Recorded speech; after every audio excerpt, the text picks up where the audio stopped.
Hello buddies, ചന്ദ്രനിൽ മനുഷ്യൻ ഇറങ്ങിയിട്ടില്ല എന്ന് നിങ്ങൾ വിശ്വസിക്കുന്നുണ്ടോ? ഇറങ്ങി എന്ന് പറയുന്നത് വെറും ഒരു മിത്താണ്. അല്ലെങ്കിൽ ഏലിയൻസ് 51 എന്ന് പറഞ്ഞിട്ട് US ഒരു ഏരിയ തന്നെ കവർ ചെയ്തിട്ടുണ്ട്. അത് വെറുതെയാണ്. അങ്ങനെ ഏലിയൻസ് ഒന്നും ഏരിയ 51-ലില്ല. അല്ലെങ്കിൽ അതിന് പിന്നിലൊരു കോൺസ്പിറസി ഉണ്ട്.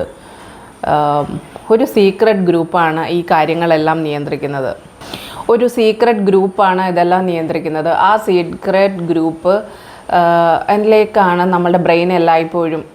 അല്ലെങ്കിൽ ചന്ദ്രനിൽ ഇറങ്ങിയിട്ടില്ല, ഏരിയ 51 ഇല്ല. ലോകത്തിൽ ഒരു സീക്രട്ടായ കാര്യം ഒരു ഗ്രൂപ്പിൻ്റെ കൺട്രോളിലാണ് ഈ പറയുന്ന എല്ലാ കാര്യങ്ങളും നടന്നുകൊണ്ടിരിക്കുന്നത്. ഇങ്ങനെ വിശ്വസിക്കാനാണ് ആണെങ്കിലും അല്ലെങ്കിലും ഇതിനെ നമ്മൾ കോൺസ്പിറസി തിയറീസ് എന്ന് പറയും.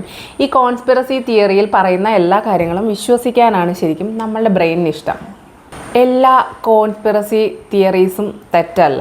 അങ്ങനെ സംഭവിച്ചിട്ടുണ്ട്. പൊളിറ്റിക്കൽ അജണ്ടാസ് ഉണ്ടായിട്ടുണ്ട്, സീക്രട്ട് പ്ലാൻസ് ഉണ്ടായിട്ടുണ്ട്, കോർപ്പറേറ്റ് ഫ്രോഡ്സ് പലതും ഇങ്ങനെ ഒരു സീക്രട്ട് ഗ്രൂപ്പിൻ്റെ കൺട്രോളിൽ കൂടെ സംഭവിച്ച ചരിത്രങ്ങളുണ്ട്. അതുകൊണ്ടാണ് കോൺസ്പിറസി തിയറി എന്ന് തന്നെ ഒരു തിയറി. നമുക്കറിയാത്ത എല്ലാ കാര്യങ്ങളും സംഭവിക്കുന്നു, ഹാപ്പൻ ചെയ്യുന്നു എന്നുള്ളത് നമ്മളുടെ ബ്രെയിൻ ഓട്ടോമാറ്റിക് പാറ്റേണെ കണക്ട് ചെയ്യുന്നതാണ്. അതെന്താണ് എന്ന് നമുക്കൊന്ന് നോക്കാം. എന്തുകൊണ്ട് നമ്മൾ ഇങ്ങനെയൊക്കെയുള്ള ഏലിയൻസ് 51-ൽ ഏലിയൻസ് എത്തിയെന്നും അത് US കൺട്രോളിലാണ്. US കൺട്രോളിൽ ഏരിയ 51 എന്ന് പറയുന്നൊരു സ്ഥലമുണ്ട്. പബ്ലിക്കിന് അവിടെയൊക്കെ എൻട്രി ഇല്ല. അവരുടെ മിലിറ്ററി റിലേറ്റഡ് ആയിട്ടുള്ള കാര്യങ്ങൾ മാത്രമാണോ അല്ലോ മറ്റെന്തെങ്കിലും അവിടെ സംഭവിക്കുന്നുണ്ടോ എന്നുള്ളതാണ് നമ്മളിന്ന് ചെക്ക് ചെയ്യാൻ പോണത്. എന്താണ് കോൺസ്പിറസി തിയറി? ഒരു വലിയ സംഭവം നടക്കുന്നു. വേൾഡ് ട്രേഡ് സെൻറ്ററിലേക്ക് എയ്റോപ്ലെയിൻ ഇടിച്ചു കയറി. എന്താണ് സംഭവിച്ചത്?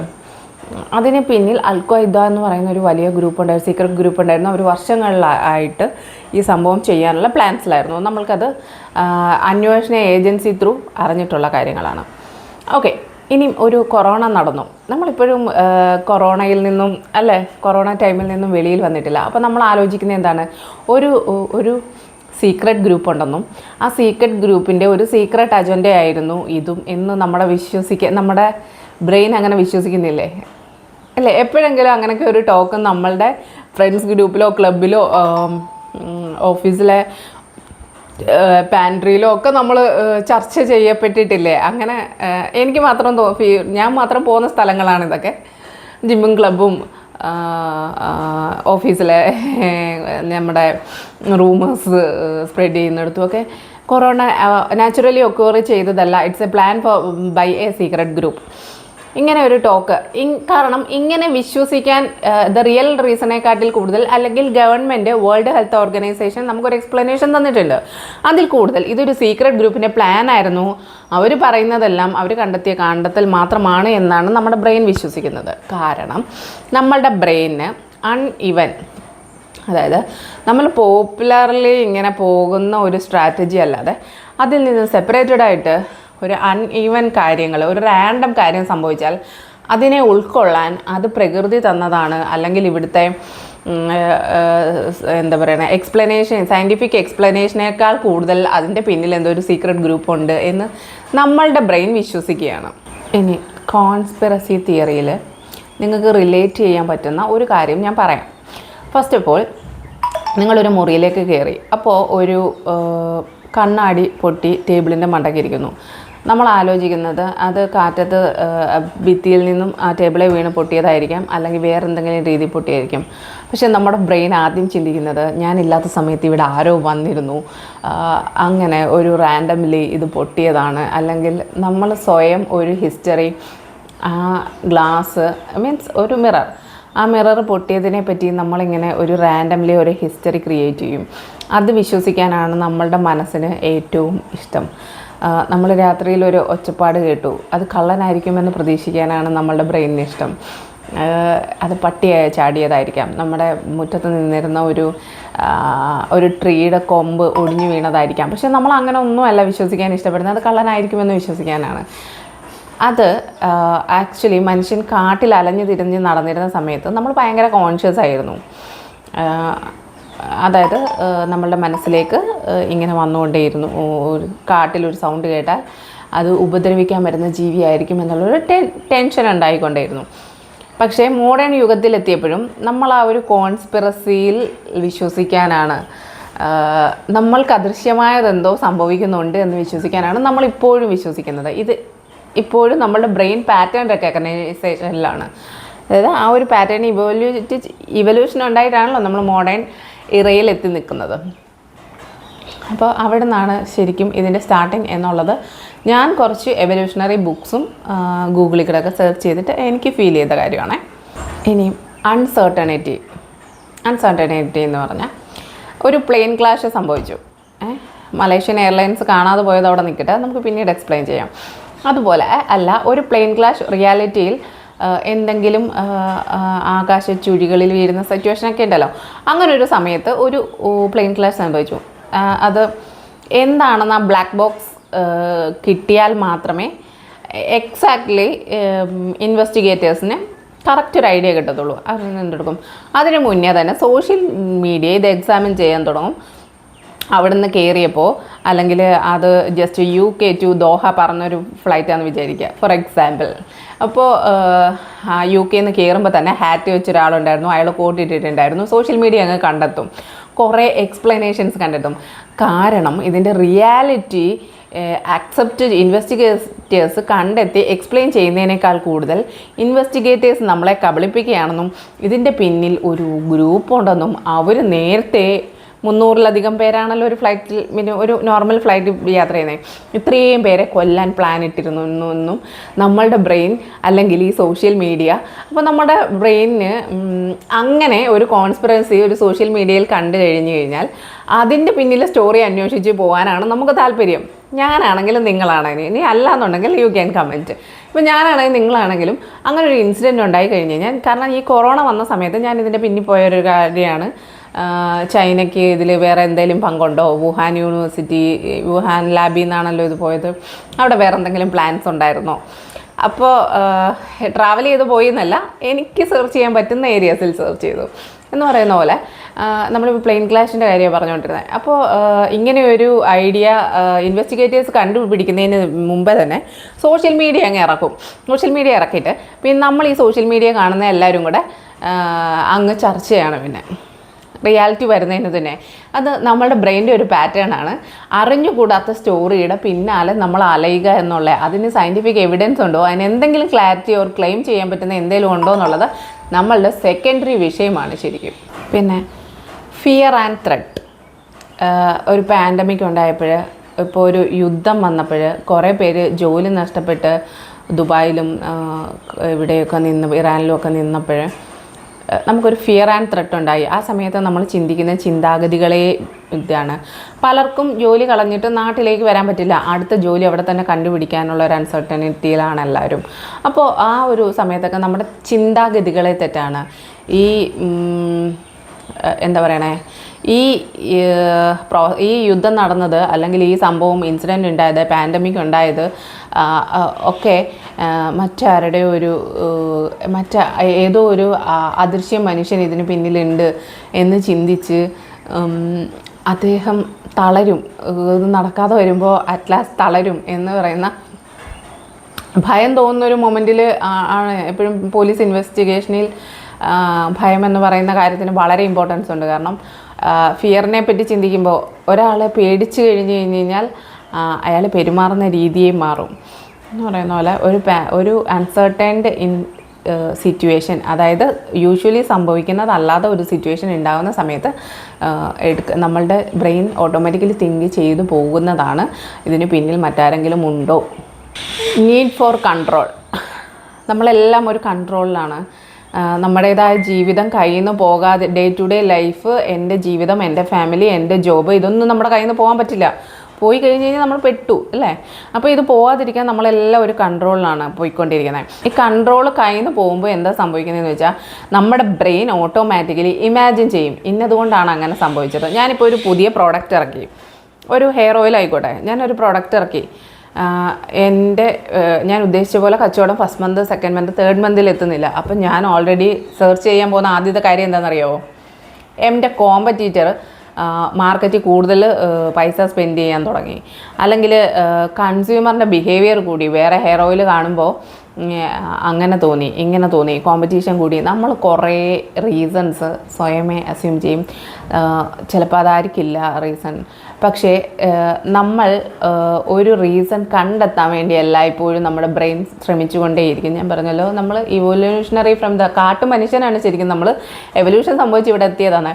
ആ ഒരു സമയത്തെ ആ കാട്ടു മനുഷ്യൻ ഒരു പക്ഷേ എവല്യൂഷൻസിൽ ഇത് ആ ഒരു പാറ്റേണിൽ തൻ്റെ ആവശ്യങ്ങൾക്കായിട്ട് റീസൺസ് കണ്ടെത്തിക്കൊണ്ടിരുന്ന ആ ബ്രെയിൻ ഡെവലപ്പ് ചെയ്ത് മോഡേൺ എറയിൽ എത്തിയിട്ടും നമുക്ക് വിട്ടുകളയാൻ പറ്റാത്ത ഒരു അൺസർട്ടനിറ്റി സിറ്റുവേഷനാണ് കാരണങ്ങൾ കണ്ടെത്തുക എന്നുള്ളത്. നമ്മുടെ ബ്രെയിനിൻ്റെ ഒരു ഓട്ടോമാറ്റിക് ആക്ടിവിറ്റിയാണ് ശരിക്കും. കൺഫർമേഷൻ ബയാസ് എന്ന് പറയാം. കൺഫർമേഷൻ ബയാസ് എന്ന് പറഞ്ഞു കഴിഞ്ഞാൽ ഞാനൊരു കാര്യം വിശ്വസിക്കുന്നു. ഫോർ എക്സാമ്പിൾ, എനിക്ക് മോഹൻലാലിനെ ഇഷ്ടമാണ്, അല്ലെന്നുണ്ടെങ്കിൽ എനിക്ക് ഇന്ന ഒരു ശ്രീദേവിയെ ഇഷ്ടമാണ്, നടി ശ്രീദേവിയെ, മരിച്ചുപോയ. അപ്പോൾ ഞാൻ കണ്ടുപിടിക്കുന്ന കുറേ റീസൺസ് ഉണ്ട്. അതായത് അവർക്ക് ഫേവറബിൾ ആയിട്ടുള്ള, അവരെ പറ്റി എന്ത് നെഗറ്റീവ് ന്യൂസ് കേട്ടാലും ഞാനപ്പോൾ കണ്ടുപിടിക്കുന്ന ഒരു റീസൺ ഉണ്ട്. അതവർക്ക് ഭയങ്കര സൗന്ദര്യമുള്ളതുകൊണ്ട്, ഭയങ്കര ഫെയിം ഉള്ളതുകൊണ്ട് പറഞ്ഞുണ്ടാക്കുന്ന കഥയാണ്, ഗോസിപ്പാണ്, ഇല്ലേ? ഞാൻ ഈ പറഞ്ഞതുമായിട്ട് നിങ്ങൾക്ക് കണക്ട് ചെയ്യാൻ പറ്റുന്നില്ലേ? അപ്പോൾ നമുക്കൊരാളെ ആത്മാർത്ഥമായി ഇഷ്ടമാണെന്നുണ്ടെങ്കിൽ അവരിൽ നിന്നൊരു ഇൻസൾട്ട് കിട്ടിക്കഴിഞ്ഞാലോ നോ അവരങ്ങനെ അല്ല ചിന്തിച്ചത്, അവരന്നേരത്തെ മാനസികാവസ്ഥ കൊണ്ടാണ് അങ്ങനെ ചിന്തിച്ചത്, അങ്ങനെ പറയും. കാരണം that love is pure actually. അവരോടുള്ള സ്നേഹം നമുക്ക് ആത്മാർത്ഥമാണ്. അതുകൊണ്ട് ബാക്കി എന്ത് കാര്യങ്ങളും നമ്മൾ പോട്ടേന്ന് വയ്ക്കും. അതേപോലെ തന്നെയാണ് ഈ ആരാധന എന്ന് പറയുന്നത്. ഒരാളോട് ഭയങ്കര ആരാധന, ഇപ്പം മോഹൻലാൽ ഫോർ എക്സാമ്പിൾ, നമുക്കൊരാളോട്, എനിക്ക് നടൻ ശ്രീനിവാസനോട് ഭയങ്കരമായ ആരാധനയാണ് എനിക്ക്. പുള്ളിയെപ്പറ്റി എന്തൊക്കെയോ നെഗറ്റീവ്, ഭയങ്കര സ്മോക്കിംഗ് ആയിരുന്നു എന്നൊക്കെ നെഗറ്റീവ് വെച്ചപ്പോൾ ഞാൻ പെട്ടെന്ന് എൻ്റെ ഓഫീസ് ഗ്രൂപ്പിൽ പറഞ്ഞൊരു വാക്കുണ്ട്, പിന്നെ സ്മോക്ക് ചെയ്യാത്ത ആരാ ഉള്ളത്, അല്ലെങ്കിൽ എന്തെങ്കിലും ഒരു നെഗറ്റീവ് ക്വാളിറ്റി എല്ലാവർക്കും ഉണ്ട്. എന്നാലും ശരി, എനിക്ക് ശ്രീനിവാസനെ ഇഷ്ടമാണ്, പുള്ളി എഴുതുന്ന എല്ലാ തിരക്കഥകളുടെയും ഞാൻ ഗോ ത്രൂ ചെയ്തിട്ടുണ്ട് എന്ന് പറഞ്ഞു. അത് എനിക്ക് ആ പുള്ളിയുടെ ആ തിരക്കഥകളോടുള്ള ഭയങ്കരമായ ആരാധനയാണ് ശരിക്കും. അതുകൊണ്ട് കോൺസ്പിറസി തിയറീസ് അതുപോലെയാണ്. നമ്മൾ വിശ്വസിച്ച് കഴിഞ്ഞ് കഴിഞ്ഞാൽ നെഗറ്റീവ് വന്നു കഴിഞ്ഞാലും നമ്മൾ അതിലൊരു പോസിറ്റീവ് വീണ്ടും കണ്ടെത്താൻ ശ്രമിച്ചുകൊണ്ടേയിരിക്കും. We know the secret. അതായത് കൊറോണയുടെ കേസിലാണെങ്കിലും, ഇനിയും പ്ലെയിൻ ക്ലാഷിൻ്റെ കേസിലാണെങ്കിലും, ഞാൻ പറഞ്ഞ എല്ലാ എക്സാമ്പിൾസിൻ്റെ കേസിലാണെങ്കിലും, ഞാനിപ്പോൾ ഇരുന്നിട്ട് വീട്ടിൽ എല്ലാവരും അല്ല ഓഫീസിലെല്ലാവരും സംസാരിക്കുമ്പം ഞാനിങ്ങനെ സീക്രട്ട്ലി ഇരുന്നിട്ട് ചിന്തിച്ചു കൂട്ടുകയാണ്. കോൺസ്പിറസി തിയറി എനിക്കറിയാം. ആ പ്ലെയിനിൽ ഒരാൾ ഹാറ്റ് വെച്ചിട്ട് കയറിയിരുന്നു, അല്ലെ വുഹാൻ യൂണിവേഴ്സിറ്റിയിൽ നിന്ന് ഏതോ ഒരു സാഹചര്യത്തിൽ ഈ കൊറോണ വൈറസ് വെളിയിലായി പോയതാണ്. ഇങ്ങനെയൊക്കെ ഞാൻ ചിന്തിക്കുമ്പോൾ ഞാനൊരു എക്സ്ട്രാ ഓർഡിനറി പേഴ്സൺ ആണെന്നും എനിക്ക് ഇവരെക്കാട്ടിലെല്ലാം കൂടുതൽ ഇൻ്റലിജൻസ് ഉണ്ടെന്നും ഞാൻ സീക്രട്ട് ഗ്രൂപ്പിൻ്റെ ഒരു എന്നെ പോലും മനസ്സിലാക്കാൻ പറ്റുന്ന ഒരു വളരെ വലിയ വ്യക്തിയാണെന്നും എനിക്ക് തോന്നും. നിങ്ങൾക്ക് തോന്നിയിട്ടില്ലേ? നമ്മൾ സീക്രട്ട് ഗ്രൂപ്പിൽ വിശ്വസിക്കുകയും അല്ലെ കോൺസ്പിറസി തിയറീസിൻ്റെ പുറകെ പോവുകയും ചെയ്യുമ്പോൾ ഓട്ടോമാറ്റിക്കലി ഞാനൊരു സൂപ്പർ വുമൺ ആണെന്ന് തോന്നും. കുറച്ച് കഴിഞ്ഞ് റിയാലിറ്റിയിലേക്ക് വന്ന് സൈക്കോളജിയൊക്കെ പഠിച്ചപ്പോഴാണ് എനിക്ക് മനസ്സിലായത് ഞാൻ സൂപ്പർ വുമൺ ഒന്നും ആയിട്ടല്ല, എല്ലാവർക്കും ഇതേപോലുള്ള തോട്ട് പ്രോസസ്സൊക്കെ ഉണ്ടെന്നുള്ളത്. അത് നമ്മുടെ ബ്രെയിനിൻ്റെ ഒരു പാറ്റേൺ റെക്കഗ്നിഷനാണ് ശരിക്കും. ഇനി ഇതിൽ സോഷ്യൽ മീഡിയയ്ക്ക് ഒരു വലിയ പങ്കുണ്ട്. എന്താണെന്നറിയോ? ഞാനിപ്പോൾ ഗൂഗിൾ എടുത്തിട്ട് അല്ല യൂട്യൂബ് എടുത്തിട്ട് സെർച്ച് ചെയ്യുന്നതെല്ലാം ഇങ്ങനെയുള്ള കോൺസ്പിറസി. ഞാൻ കുറച്ച് നാളായിട്ടേ ചെയ്തുകൊണ്ടിരിക്കുന്നത് സൈക്കോളജിക്കൽ ഫാക്ട്സ്, മിസ്റ്ററീസ്, അതായത് ഗോസ്റ്റ് ട്രെയിന്, സ്ലീപ്പ് പാരാലിസിസ്, അതൊക്കെ പിന്നെ സംസാരിക്കാം. അതിനെ പറ്റിയിട്ടൊക്കെയുള്ള കുറേ വീഡിയോസാണ്. അപ്പോൾ എനിക്ക് സ്ഥിരമായിട്ട് യൂട്യൂബ് തന്നുകൊണ്ടിരിക്കുന്ന വീഡിയോസ്, അല്ലെങ്കിൽ ഗൂഗിള് ചാറ്റ് ജിപിടിക്ക് അങ്ങനെ ഹിസ്റ്ററി വരില്ല, ബട്ട് ഗൂഗിൾ എനിക്ക് സ്ഥിരമായിട്ട് റെക്കമെൻഡ് ചെയ്തുകൊണ്ടിരിക്കുന്നത് എന്താണെന്ന് ചോദിച്ചാൽ ഇങ്ങനെയുള്ള കോൺസ്പിറസീസും മിസ്റ്ററീസുമാണ്. അപ്പോൾ എനിക്ക് തോന്നുകയാണ് പിന്നെ ഈ ലോകത്ത് നടക്കുന്നതെല്ലാം കണ്ടോ, ഇതിന് പിന്നിലും ഒരു സീക്രട്ട് ഏജൻസി ഉണ്ട്, എനിക്ക് പിന്നിലും ഒരു സീക്രട്ട് ഏജൻസി, അല്ലെ എന്നെ ആരൊക്കെയോ വാച്ച് ചെയ്യുന്നുണ്ട്. അങ്ങനെയുള്ളൊരു thought process after that social media boom ചെയ്തെടുക്കും. ഇതും സൈക്കോളജി പഠിച്ച ശേഷം എനിക്ക് മനസ്സിലായതാണ്. ഇത് ശരിക്കും ചുമ്മാ ഹാപ്പൻ ചെയ്യുന്നതല്ല. നമ്മളുടെ കേൾക്കുന്ന സൗണ്ടിനും നമ്മൾ സെർച്ച് ചെയ്യുന്ന ഹിസ്റ്ററിക്കും അനുസരിച്ച് ആ പ്ലാറ്റ്ഫോംസ്, ഗൂഗിൾ ആണെങ്കിലും യൂട്യൂബ് ആണെങ്കിലും അതിനനുസരിച്ച് വീഡിയോസ് നമ്മളെ കാണിച്ചുകൊണ്ടിരിക്കും. അപ്പോൾ നമുക്കിങ്ങനെ മനസ്സിലായോ? അപ്പോൾ നമ്മൾ അതിലേക്ക് വീണ്ടും അട്രാക്റ്റഡ് ആയി പോകുന്നതാണ്. അല്ലാതെ അതിന് ഒരു നാച്ചുറൽ ബിഹേവിയറുമായിട്ട് യാതൊരു തരത്തിലുള്ള ബന്ധവുമില്ല. ഇല്ലൂസറി ട്രൂത്ത് എഫക്റ്റ്, അതായത് എൻ്റെ വീടിൻ്റെ അടുത്തുള്ള ഒരു ആൻറ്റി പറയുന്ന ഒരു വാക്കുണ്ടായിരുന്നു, 1000 പേരൊരു കള്ളം പറഞ്ഞാൽ അതൊരു സത്യമാണെന്ന്. 1000 പേരൊരു കള്ളം പറഞ്ഞാൽ അതൊരു സത്യമാണെന്ന്. അതിനെ നമ്മൾ മോഡേൺ സൈക്കോളജിക്കൽ വേർഡിൽ ഇല്ലൂസറി ട്രൂത്ത് എഫക്റ്റ് എന്ന് പറയും. അതായത് എന്താ പറയുന്നത്, നമ്മളിങ്ങനെ കേട്ടുകൊണ്ടേയിരിക്കുകയാണ്. ഞാനിപ്പോൾ ഗൂഗിളിൽ സെർച്ച് ചെയ്തു കോവിഡ്, ഓഫീസിലൊരു ടോക്ക് ഉണ്ടായി, അതിനുശേഷം നമ്മളിങ്ങനെ വിളിക്കുന്നു, പിന്നെ നമ്മുടെ ഫ്രണ്ട്സിനിടെ ടോക്ക് ഉണ്ടായി, വീട്ടിൽ ടോക്ക് ഉണ്ടായി. ഞാൻ അതിനെ സെർച്ച് കൊണ്ടേ കുറേ നാൾ ഇത് തന്നെ നമ്മൾ സെർച്ച് ചെയ്യുകയും ചെയ്യുമ്പോൾ എൻ്റെ ബ്രെയിൻ പഠിച്ചു വെച്ചിരിക്കുകയാണ് ഇതിന് പിന്നിൽ ഒരു സീക്രട്ട് ഗ്രൂപ്പുണ്ട്, മാനിഫെസ്റ്റേഷൻ, ഈ 666 ഒക്കെ പോലുള്ള പരിപാടി ഉണ്ടല്ലോ, ബ്ലാക്ക് മാജിക് എന്നൊക്കെ പറയുന്ന പോലെ ഒരു ഗ്രൂപ്പ് ഈ ലോകത്തിന് പിന്നിലുണ്ട് എന്ന് നമ്മൾ കണ്ടിന്യൂസ്ലി ഇങ്ങനെ കേട്ടുകൊണ്ടിരിക്കുമ്പോൾ, കണ്ടിന്യൂസ്ലി വരുന്നത് എന്തുകൊണ്ടാണ്, കണ്ടിന്യൂസ്ലി നമ്മൾ സെർച്ച് ചെയ്യുമ്പോൾ ഓട്ടോമാറ്റിക്കലി അൽഗോരിതം നമുക്കിത് തരും. ഇത് കേട്ട് കഴിയുമ്പം, അതായത് 10 വട്ടം ഒരു 4 വീഡിയോ ഡെയിലി വെച്ചിട്ട് കാണുവാണെങ്കിൽ നമ്മളൊരു മാസം 120 വീഡിയോ ഇതിനെപ്പറ്റി കണ്ടു കഴിഞ്ഞാൽ ഒരു മാസം കൊണ്ട് 21 ദിവസം മതി ഒരു ഹാബിറ്റ് ഉണ്ടാവാൻ എന്ന് പറയുന്ന പോലെ നമ്മുടെ ബ്രെയിൻ 21 ദിവസം കൊണ്ട് പഠിച്ചു കഴിഞ്ഞിരിക്കുന്നു. ഈ ലോകം ഒരു സീക്രട്ട് ഗ്രൂപ്പിൻ്റെ കൺട്രോളിലാണ്. നമ്മളതങ്ങ് വിശ്വസിക്കുകയാണ്. ഒരു 40-45% ഞാനും വിശ്വസിക്കുന്നുണ്ട്. സൈക്കോളജിയിൽ കുറച്ച് പഠിച്ച ശേഷമാണ് പിന്നെയും ഇത് ബ്രെയിനിൻ്റെ പാറ്റേൺ റെക്കഗ്നിഷനാണെന്ന് ഞാൻ എന്നെ തന്നെ മനസ്സിലാക്കിച്ചത്. ഇത് ഗൂഗിളിൻ്റെ ഒരു അൽഗോരിതം ആണെന്ന് എനിക്ക് സ്വയം മനസ്സിലായത്. നിങ്ങൾക്ക് ഒരു ചിന്താഗതി ഉണ്ട് എന്നുണ്ടെങ്കിൽ you can comment it here. പിന്നെ ഞാൻ ഇൻ്റലിജൻ്റ് ആണ് അതുകൊണ്ട് ഞാനതൊന്നും വിശ്വസിക്കുന്നില്ല എന്ന് ചിന്തിക്കുന്നുണ്ടെങ്കിൽ, ഇൻ്റലിജൻസ് എന്ന് പറയുന്ന കാര്യവും നമ്മൾ ഇപ്പോൾ ഗൂഗിളും ചുറ്റും കാണുന്ന അറ്റ്മോസ്ഫിയറും വളർന്നു വന്ന സാഹചര്യങ്ങളും ഒക്കെ ആയിട്ട് കണക്റ്റഡാണ്. അപ്പോൾ ഞാൻ ഇൻ്റലിജൻ്റ് ആയതുകൊണ്ട് ഞാനിതൊന്നും വിശ്വസിക്കുന്നില്ല, എൻ്റെ മനസ്സെന്നോട് അങ്ങനെ പറഞ്ഞാൽ പിന്നെ ആ മൈനസിൻ്റെ കോൺസ്പിറസി കൺട്രോളിൽ നിന്നും പുറത്തു വരാൻ പറ്റും. പക്ഷേ എന്താ പറയുന്നത്, ഈ ചുറ്റും നടക്കുന്ന സോഷ്യൽ മീഡിയ നമ്മളെ ഇൻഫ്ലുവൻസ് ചെയ്യുന്നുണ്ട്. ഈ പറയുന്ന എല്ലാ ഇൻസിഡൻസും ഫസ്റ്റ് ഇൻവെസ്റ്റിഗേറ്റേഴ്സ് തന്ന റീസൺ തന്നെയാണോ, നമ്മൾ പത്രത്തിൽ വായിച്ച ശേഷം എക്സാക്റ്റ് ഗൂഗിളിൽ നിന്ന് കിട്ടിയ ഇൻഫർമേഷൻ മാത്രമാണോ നമ്മൾ വിശ്വസിച്ചത്? അല്ല, ആദ്യം എല്ലായ്പ്പോഴും ഒരു കോൺസ്പിറസി തിയറി അല്ലെങ്കിൽ ഊഹാപോഹങ്ങൾ മാത്രമാണ് ആദ്യം വെളിവരിക. ആ ഊഹാപോഹങ്ങളെയാണ് ആദ്യം വിശ്വസിക്കുക. പിന്നീട് അതിൻ്റെ പിന്നിൽ വരുന്ന സയൻറ്റിഫിക് തിയറിയെ നമ്മൾ വിശ്വസിക്കാൻ തുടങ്ങും. അപ്പോൾ നമ്മൾ സ്വയം ക്രിറ്റിസൈസ് ചെയ്യും. എന്നാലും നമ്മുടെ ബ്രെയിൻ ആദ്യം കേട്ടതിനോടൊരു താല്പര്യം കാണിക്കും. വീണ്ടും അവർ ഇൻ്റലിജൻസ്, നമ്മുടെ ബുദ്ധിപരമായ ആ മെമ്മറി നമ്മളോട് പറയും, അല്ല, this is the scientific, these having the claims. നമ്മൾ കോൺസ്പിറസി തിയറീസ് കേട്ട് കഴിഞ്ഞാൽ, ഒരു ഇൻസിഡൻറ്റ് ഉണ്ടായി കഴിഞ്ഞ് കഴിഞ്ഞാൽ, അല്ലെങ്കിൽ ഒരു പ്രശ്നം ഉണ്ടായിക്കഴിഞ്ഞാൽ, ഫസ്റ്റ് കൺട്രോൾ അവർ മൈൻഡ്. അത് not for the conspiracy theory, personal ലൈഫിലാണെങ്കിലും be silent, be keep quiet. നമുക്ക് എല്ലാ കാര്യങ്ങളും സോർട്ട് ഔട്ട് ചെയ്യാനൊരു സമയമെടുക്കും. അതുപോലെ ഇൻവെസ്റ്റിഗേറ്റേഴ്സിനും സയൻസിനും പോലീസിനും ഇൻവെസ്റ്റിഗേഷൻ ബ്യൂറോയ്ക്കും നമ്മളൊരു സമയം കൊടുക്കണം. അവർക്കത് ക്രിറ്റിസൈസ് ചെയ്തിട്ട് എക്സാക്റ്റ് റീസൺ മാത്രമേ നമുക്ക് കോമൺ